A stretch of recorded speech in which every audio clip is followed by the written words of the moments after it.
Hello, this is Matt Borst again, and the Father's Day daily devotional that I wanted to do today is based on a book that I've been reading lately with my son.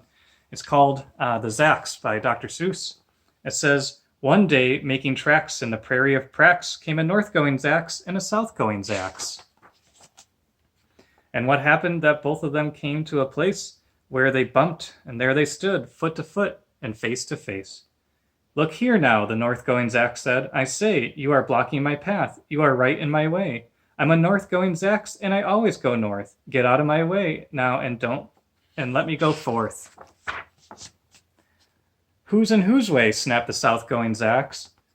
'I always go south, making south-going tracks. So you're in my way, and I ask you to move, and let me go south in my south-going groove.' Then the north-going Zax puffed up his chest up with pride. 'I never,' he said, 'take a step to one side. And I'll prove to you that I won't change my ways if I have to keep standing here 59 days. And I'll prove to you,' yelled the south-going Zax, 'that I can stand here in the prairie of Prax for 59 years, for I live by a rule that I learned as a boy back in south-going school. Never budge.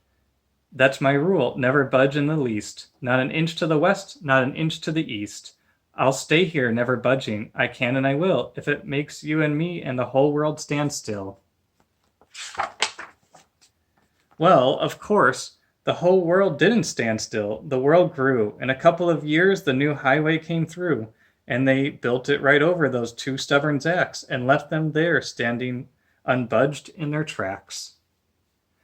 Unfortunately, I think this is all too familiar for us of a picture of the world that we live in today that says that we shouldn't budge, that we shouldn't apologize, that we should stand firm in our understanding of things and never change.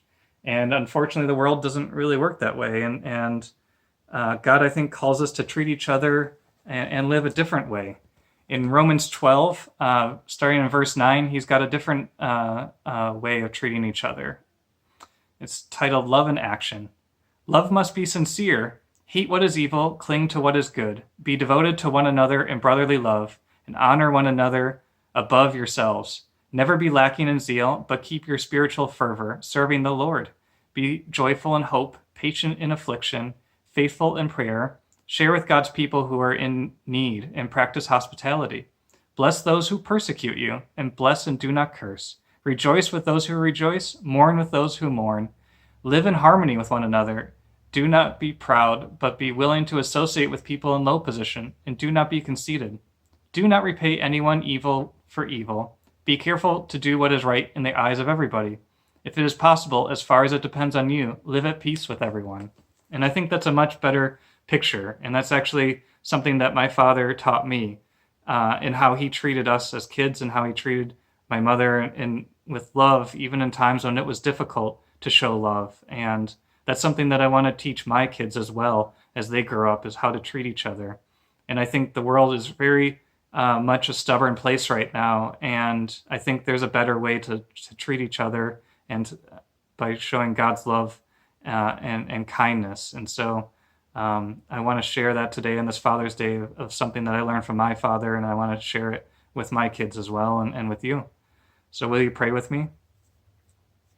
Lord, just thank you so much for this better picture of how we treat each other and how we treat ourselves, Lord, and that forgiveness and kindness and peace are so much better than stubbornness. And just pray that we can live into this and show this better, Lord, in this time, that this is the way to live, Lord. And it's not just because it's the better way to live, but it's because that's what God calls us to do.